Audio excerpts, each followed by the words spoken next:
Harikumar sir നമസ്കാരം. നമസ്തേ. 266ഓളം വരുന്ന ആളുകളുടെ ജീവനെടുത്ത അഹമ്മദാബാദ് എയർ ഇന്ത്യ വിമാനാപകടം ഒരു വർഷം പിന്നിട്ടിട്ടും ആ അപകടത്തിൻ്റെ യഥാർത്ഥ കാരണം എന്താണെന്ന് വ്യക്തമാക്കാൻ കേന്ദ്ര സർക്കാരിന് കഴിഞ്ഞിട്ടില്ല. കഴിഞ്ഞ വർഷം ജൂൺ 12-ാം തീയതിയാണ് ഈ air India Boeing 787 dream liner അഹമ്മദാബാദിൽ നിന്ന് ടേക്ക് ഓഫ് ചെയ്യവേ വളരെ പെട്ടെന്ന് താഴത്തേക്ക് പതിച്ചത്. 266ഓളം പേര് ഓൺ ബോർഡിലുണ്ടായിരുന്ന പൈലറ്റ് അടക്കം ഗ്രൗണ്ടിലുണ്ടായിരുന്ന എല്ലാവരും മരണപ്പെട്ടു. അന്ന് വ്യക്തമാക്കിയിരുന്നത്, പിന്നീടുള്ള ദിവസങ്ങളിലൊക്കെ പുറത്തു വന്ന റിപ്പോർട്ടുകൾ പ്രകാരം നമ്മൾ മനസ്സിലാക്കിയിരുന്നത്, ഫ്യൂവൽ സ്വിച്ചസിന് സംഭവിച്ച തകരാറ് മൂലം അത് പെട്ടെന്ന് അങ്ങ് ഓഫായിപ്പോയി, അതുകൊണ്ടാണ് ഈ ഒരു അപകടം സംഭവിച്ചത് എന്നുള്ളതാണ്. എന്നാൽ ഇപ്പോൾ വളരെ കൃത്യമായിട്ട് രാജ്യസഭയിൽ സിവിൽ ഏവിയേഷൻ മിനിസ്റ്റർ പറയുന്നത് ഫ്യൂവൽ സ്വിച്ചസിന് യാതൊരു കുഴപ്പവും ഉണ്ടായിരുന്നില്ല. എന്താണ് ഇത് യഥാർത്ഥത്തിൽ സൂചിപ്പിക്കുന്നത്?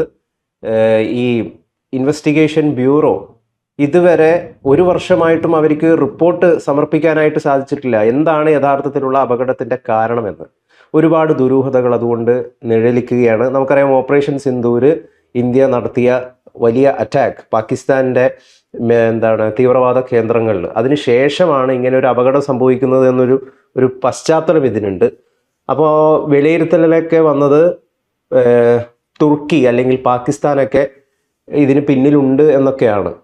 ഒരു വർഷമായിട്ടും ഈ റിപ്പോർട്ട് കേന്ദ്ര സർക്കാരിന് സമർപ്പിക്കാൻ പറ്റാതിരിക്കുമ്പോൾ സ്വാഭാവികമായിട്ടും നമുക്ക് ഇത്തരത്തിലുള്ള ദുരൂഹതകളൊക്കെ ചിന്തിച്ചു പോകുമല്ലോ. എങ്ങനെയാണ് അങ്ങ് മൊത്തത്തിൽ ഇതിനെ വിലയിരുത്തുന്നത്?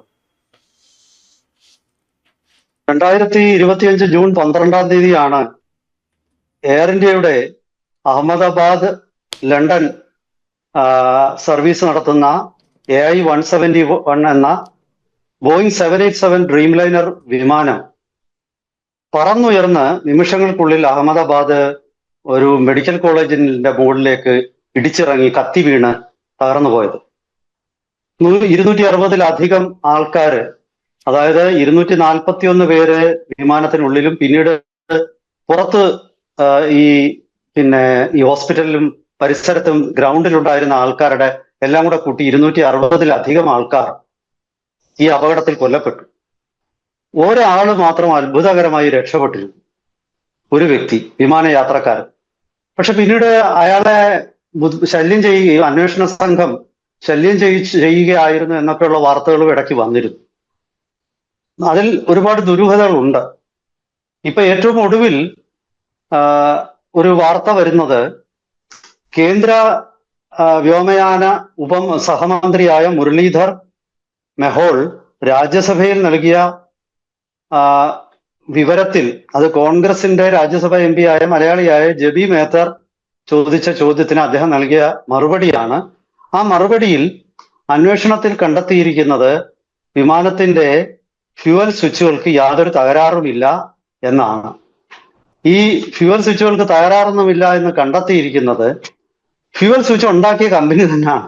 അത് കേൾക്കുമ്പോൾ നമുക്കൊരു ചിരി വരുന്ന ഒരു സംഭവമാണ്. അതിപ്പോ എനിക്കൊരു കമ്പനി ഉണ്ട്, എൻ്റെ ഒരു ഉപകരണം മറ്റൊരാൾ കൊണ്ടുപോയിട്ട് അതിന് കേടുവരുമ്പം എൻ്റെ ഉപകരണത്തിന്റെ പ്രശ്നമാണോ എന്ന് എന്നോട് തന്നെ ചോദിച്ചാൽ, പഴയ കാലത്തൊക്കെ സത്യസന്ധതയായിട്ടൊരു ലോകം ഉണ്ടായിരുന്നു. ഇന്ന് പോസ്റ്റ് ട്രൂത്ത് വേൾഡാണ്. ഇന്ന് ആരും കുറ്റം ചെയ്താൽ സമ്മതിക്കില്ല. സാധാരണ ജീവിതത്തിൽ തന്നെ അങ്ങനെ. പണ്ടത്തെ കാലത്തൊക്കെ ഒരാൾ കുറ്റം ചെയ്തത് സമ്മതിച്ചാൽ അയാൾക്ക് മാപ്പ് കൊടുക്കും. ഇന്നൊരാൾ കുറ്റം ചെയ്തത് സമ്മതിച്ചാൽ അയാളുടെ മൊഴി, അയാളുടെ കൺഫെഷനായിട്ട് ഇത് രേഖപ്പെടുത്തിക്കൊണ്ട് അയാളുടെ നേരെ ജയിലിലോട്ട് അയക്കും. ഇന്ന് ഒരിക്കലും ആർക്കും മാപ്പ് കൊടുക്കാറില്ല. അത് ഇന്നത്തെ ലോകം അങ്ങനെയാണ്. അപ്പോ ഒരിക്കലും ഒരു ഒറിജിനൽ എക്വിപ്മെന്റ് മാനുഫാക്ചററും തങ്ങളുടെ കുഴപ്പം കൊണ്ടാണ്, തങ്ങളുടെ ഉൽപ്പന്നത്തിന്റെ കുഴപ്പം കൊണ്ടാണ് ഈ അപകടം ഉണ്ടായത് എന്ന് പറയില്ല. ഇത് സാമാന്യ ബുദ്ധിയിൽ നമുക്ക് അറിയാവുന്ന കാര്യമാണ്. അപ്പൊ ഈ ഒറിജിനൽ എക്വിപ്മെന്റ് മാനുഫാക്ചറർ എന്ന് പറയുന്ന ഫ്യൂവൽ സ്വിച്ച് ഉണ്ടാക്കിയ കമ്പനി ഹണിവെൽ എന്ന കമ്പനിയാണ്. ആ ഹണിവെൽ എന്ന കമ്പനി അമേരിക്കയിലെ സിയാറ്റലിലുള്ള അവരുടെ പരീക്ഷണശാലയിൽ വെച്ചിട്ടാണ് ഇത് അവരുടെ കുഴപ്പമല്ല എന്ന് അവർ തന്നെ പ്രഖ്യാപിക്കുന്നു. അതങ്ങ് മുഖവിലയ്ക്ക് എടുത്തുകൊണ്ട് നമ്മുടെ സർക്കാർ രാജ്യസഭയിൽ മറുപടി നൽകും. എനിക്കത് ഒട്ടും ദഹിക്കുന്ന ഒരു മറുപടിയായിട്ട് എനിക്ക് തോന്നുന്നില്ല. കാരണം ലോകത്തൊരു കമ്പനിയും തങ്ങളുടെ കുറ്റമാണെന്ന്, ഇപ്പൊ ഈ നമ്മുടെ നാട്ടിലൊക്കെ എത്ര സ്കൂട്ടർ കാറ് ഒക്കെ വാങ്ങിച്ചു കഴിഞ്ഞാൽ അതിലൊരു തകരാറുണ്ടെങ്കിൽ അവർ സമ്മതിക്കൂ? അവര് നിങ്ങളെ പരമാവധി ഓടിക്കും. നിങ്ങൾ കൺസ്യൂമർ കോർട്ടിലും മറ്റിടത്തും ഒക്കെ കൊണ്ടുപോയി കേസ് കൊടുത്ത് അവസാനം അവരുടെ സ്വാധീനം ഉപയോഗിച്ച് അവർ നിങ്ങളെ ഭീഷണിപ്പെടുത്തിയോ അല്ലെങ്കിൽ 99% അവർ തന്നെ ആയിരിക്കും കേസ് ജയിക്കുന്നത്. അപ്പൊ അങ്ങനെയുള്ള ഈ ലോകത്ത് ഇത് പിന്നെ ഇപ്പൊ ഞാൻ എന്നെ കുറിച്ച് തന്നെ നല്ല അഭിപ്രായം പറഞ്ഞാൽ ബ്ലോയിങ് വൺസ് ഓൺ ട്രംപറ്റ് എന്ന് പറയും ഇംഗ്ലീഷിൽ. അത് തന്നെയാണ് ഈ ഹണിവെൽ ഇവിടെ ചെയ്തിരിക്കുന്നത്. അതിന്റെ അടിസ്ഥാനത്തിൽ ഒരു അന്വേഷണം പുരോഗമിക്കുമ്പോൾ അന്വേഷണത്തെ കുറിച്ച് ന്യായമായ സംശയങ്ങൾ ഉണ്ടാകുന്നു. അക്കാര്യത്തിൽ എനിക്ക് സർക്കാരിനോട് യോജിപ്പില്ല. അതുപോലെ തന്നെ ഈ ഇതിൽ ചൂണ്ടിക്കാണിക്കപ്പെടുന്നത് ഇപ്പോൾ നടക്കുന്ന എയർക്രാഫ്റ്റ് ആക്സിഡന്റ് ഇൻവെസ്റ്റിഗേഷൻ ബോർഡ് AIBയുടെ ഈ അന്വേഷണത്തിൽ അതില് ഈ സുപ്രീം കോടതിയില് ഈ വിഷയം പരിക്കേറ്റ, അതായത് ഈ വിക്ടിംസിന്റെ ഇരകളെ പ്രതിനിധാനം ചെയ്യുന്ന പ്രശാന്ത് ഭൂഷൺ, അദ്ദേഹം ഒരു കാര്യം, സുപ്രീം കോടതി വക്കീലാണ്, അദ്ദേഹം ഒരു കാര്യം പറഞ്ഞു. ഈ അപകടത്തിലെ ഈ അന്വേഷണത്തിലെ അതില് പല സ്റ്റാൻഡേർഡ് ഓപ്പറേറ്റിംഗ് പ്രൊസീജിയേഴ്സ് ഒന്നും തന്നെ ഫോളോ ചെയ്തിട്ടില്ല.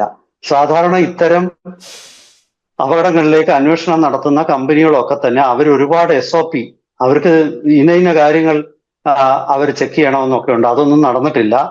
അതുപോലെ തന്നെ ഇതിനകത്തിലെ ഈ അന്വേഷണം നടത്തുന്ന ടീമിലെ സ്വതന്ത്ര മെമ്പർമാരാരും തന്നെ ഇല്ല. ഈ നമ്മുടെ ഡയറക്ടറേറ്റ് ജനറൽ ഓഫ് സിവിൽ ഏവിയേഷൻസിന്റെ ഒരു ഉന്നത ഉദ്യോഗസ്ഥയാണ് ഇത്തരം ഈ കാര്യങ്ങളൊക്കെ അറിഞ്ഞിട്ടും ഈ വിമാനത്തിന് പറക്കാനുള്ള അനുമതി നൽകിയത് എന്നുവരെ നമുക്ക് വാർത്തകൾ ഇടയ്ക്കുണ്ടായിരുന്നു. അപ്പം DGCA ഒന്നും ഒക്കെ ഇവിടെ സംശയത്തിന്റെ നിഴലിൽ തന്നെയാണ്, ആരോപണങ്ങളുടെ നിഴലിലാണ്. ഇതിലൊന്നും തന്നെ യാതൊരു വ്യക്തതയും ഈ ആരോപണങ്ങൾ സംബന്ധിച്ച് ഇതുവരെ ഉണ്ടായിട്ടില്ല. അപ്പോ സ്വാഭാവികമായിട്ടും ഈ അന്വേഷണം അത് ഒന്നാമത് ഡിലേ ആയിട്ടുണ്ട് വളരെയധികം. കാരണം സർക്കാർ ആദ്യം ഡെഡ്ലൈൻ ഒക്കെ പറഞ്ഞു. ഇപ്പോൾ സർക്കാർ അന്വേഷണ സംഘമൊക്കെ പറയുന്നത് ഇത്തരം ഗുരുതരമായ ഒരു വിഷയത്തെക്കുറിച്ച് അന്വേഷിക്കുമ്പോൾ അത് അങ്ങനെ വേഗത്തിലൊന്നും അന്വേഷിച്ച് തീർക്കാൻ പറ്റത്തില്ല. ഓരോ ദിവസവും ഓരോ പുതിയ ആംഗിൾ വരുമെന്ന്. ആ ആംഗിൾ എന്ന് പറയുന്നത് കമ്പനിയെ, അതായത് ഈ പറയുന്ന ഹണിവെല്ലിനെയും ബോയിങ്ങിനെയും ഒക്കെ രക്ഷിക്കാനുള്ള ഒരു ലോജിക്ക് കണ്ടുപിടിക്കാനുള്ള ബുദ്ധിമുട്ടാണോ ഈ അന്വേഷണം ഇങ്ങനെ നീങ്ങുന്നതെന്ന് ഇത് കേൾക്കുന്ന ആരെങ്കിലും സംശയിച്ചാൽ നമുക്ക് അവരെ കുറ്റപ്പെടുത്താൻ പറ്റില്ല. അത്തരം സംശയങ്ങൾക്ക് ന്യായമായ ഒരു മറുപടി സർക്കാരിന്റെ ഭാഗത്തുനിന്ന് ഉണ്ടായതായിട്ട് എനിക്ക് തോന്നുന്നില്ല. പിന്നെ അത് മാത്രമല്ല, ഈ ബോയിങ് 787 വിമാനങ്ങളെ സംബന്ധിച്ച് ഇത്തരം പരാതികൾ ഒരുപാടുണ്ടായിട്ടുണ്ട്. അതൊക്കെ ആ അപകടം നടന്ന സമയത്ത് നമ്മൾ ചർച്ച ചെയ്തിട്ടുള്ളതാണ്. ബോയിങ് 787 വിമാനങ്ങളിൽ പലതും ഈ ഇങ്ങനെ ഒരു സംഭവം ഉണ്ടായിട്ടുണ്ട്. അതായത് ഈ എഞ്ചിനിലേക്കുള്ള ഫ്യൂവലിന്റെ ഇന്ധനത്തിന്റെ ഒഴുക്ക്, ഈ ഫ്യൂവൽ സ്വിച്ച് തനിയെ തന്നെ റണ്ണിൽ നിന്നും കട്ട് ഓഫ് പൊസിഷനിലേക്ക് മാറുന്നതായിട്ടുള്ള പരാതികൾ ഒരുപാട് ഉണ്ടായിട്ടുണ്ട് ലോകത്തിൽ. ഇന്ത്യയിൽ മാത്രമല്ല, ഇന്ത്യയിൽ പോലും ഇടയ്ക്ക് എയർ ഇന്ത്യ ഇങ്ങനെ ഒരു സംഭവം ഒരു പൈലറ്റ് റിപ്പോർട്ട് ചെയ്തതിനെ തുടർന്ന് മുഴുവൻ ബോയിങ് 787 ഡ്രീം ലൈനർ വിമാനങ്ങളും കുറച്ചു നാളത്തേക്ക് പറത്തിയില്ലെന്ന് മാത്രമല്ല, അതെല്ലാം സമ്പൂർണ്ണ പരിശോധനയ്ക്ക് വിധേയമാക്കുകയും ചെയ്തു. അതിൻ്റെ ഒന്നും ഫലം നമുക്കിപ്പോൾ സത്യസന്ധമായിട്ട് അറിയാൻ പറ്റത്തില്ല. ഞാൻ ഏവിയേഷൻ സെക്ടർ കൈകാര്യം ചെയ്ത ഒരു ജേർണലിസ്റ്റ് എന്നുള്ള നിലയിൽ എനിക്കറിയാം, ഏവിയേഷൻ സെക്ടറിലെ അന്വേഷണങ്ങളിൽ ഒരിക്കലും സത്യം വെളിവന്ന് ഞാൻ കണ്ടിട്ടില്ല. ചെറിയ സംഭവങ്ങൾ പോലും അവർ ജനങ്ങളുടെ കണ്ണിൽ പൊടിയിട്ടേ പറയുള്ളൂ. കാരണം ഏവിയേഷൻ സെക്ടറിലെ വിശ്വാസ്യതയുടെ ഒരു കണിക നഷ്ടപ്പെട്ട ആ കമ്പനി പിന്നീടില്ല. അത് ബോയിങ്ങിനെ മാത്രമല്ല ബാധിക്കുന്ന, എയർ ഇന്ത്യയും ബാധിക്കും, അത് ഹണിവെല്ലിനെയും ബാധിക്കും. അപ്പൊ സ്വാഭാവികമായിട്ടും ആത്യന്തികമായിട്ട് ഈ അന്വേഷണത്തെ ഇവരെല്ലാം ഒരുമിച്ച് സ്വാധീനിക്കും എന്നൊരു പരാതി പലപ്പോഴും നിലവിലുണ്ടായിട്ടുണ്ട്. ഇവിടെ നമ്മൾ ശ്രദ്ധിക്കേണ്ടത് ഈ ആധുനിക ജെറ്റ് എഞ്ചിനുകളൊക്കെ തന്നെ, അത് ഇപ്പോൾ ഇതിൽ ഉപയോഗിച്ചിരിക്കുന്നത് 2 തരത്തിലുള്ള എഞ്ചിനാണ് ഇവർ ഈ 787 ഉപയോഗിക്കുന്നത് ഡ്രീം ലൈനറിലെ. ഒന്ന് ജനറൽ ഇലക്ട്രിക്കിന്റെ എഞ്ചിനാണ്, മറ്റൊന്നുള്ള റോൾസ് റോയ്സിന്റെ എഞ്ചിനാണ്. ഈ 2 എഞ്ചിനുകളാണെങ്കിലും അതിന് ഫുൾ അതോറിറ്റി ഡിജിറ്റൽ കൺട്രോൾ എന്ന് പറയുന്ന ഒരു സംവിധാനമുണ്ട്.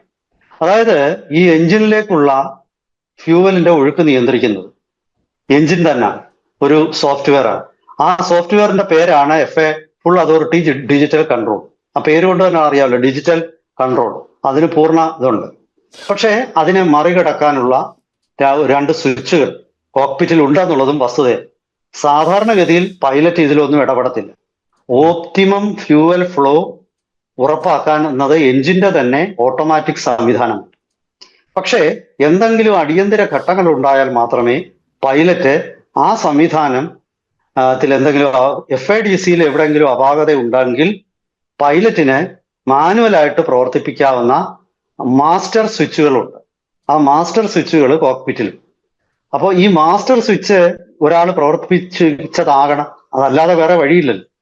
അതല്ലെങ്കിൽ പിന്നെ ഉള്ളത് വിമാനം ജാം ചെയ്യുകയോ അതല്ലെങ്കിൽ സ്പൂഫിങ് എന്ന അറ്റാക്ക് നടത്തുക. ഇവിടെ അതൊന്നും ആണെന്ന് തോന്നുന്നില്ല. കാരണം ഈ വിമാനത്തിന്റെ എഞ്ചിൻ ഈ പറയുന്ന ഇതിന്റെ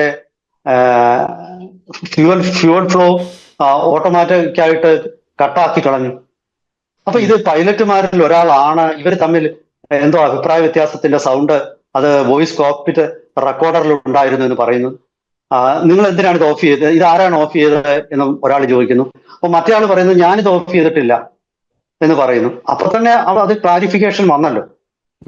അപ്പൊ പിന്നെ സംശയത്തിന്റെ മുന പൈലറ്റുമാരിലേക്ക് നീങ്ങുന്ന രീതിയിലുള്ള ഒരു റിപ്പോർട്ട്. ഇപ്പൊ പൈലറ്റുമാരുടെ സംഘടന തന്നെ ഇത് വലിയ ആക്ഷേപങ്ങൾ ഉന്നയിച്ചിരുന്നു.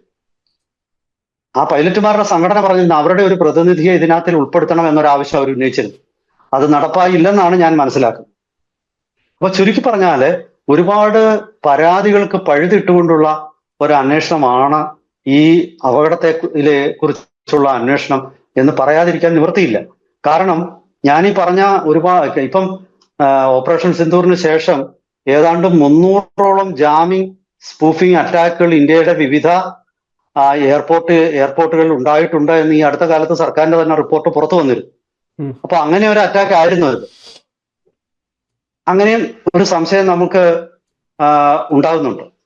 അതായത് ഈ റിപ്പോർട്ട് നമ്മുടെ സംശയങ്ങൾ പരിഹരിക്കേണ്ടതിന് പകരം കൂടുതൽ സംശയങ്ങൾക്ക് ഇട നൽകുന്നത് ആവരുത് എന്ന് നമ്മൾ പ്രത്യാശിക്കും. ഈ ഒക്ടോബറോട് കൂടി ഈ റിപ്പോർട്ട് പുറത്തു വരും എന്നാണ് പ്രതീക്ഷിക്കുന്നത്. ഇത് പൊതുജനങ്ങൾക്ക് എല്ലാവർക്കും വായിക്കാൻ പറ്റുന്ന രീതിയിൽ സുതാര്യമായിട്ട് ഡയറക്ടറേറ്റ് ജനറൽ ഓഫ് സിവിൽ ഏവിയേഷൻസിന്റെ പോർട്ടലിൽ ഇത് അപ്ലോഡ് ചെയ്യുമെന്ന് മന്ത്രി ഉറപ്പു തരുന്നു.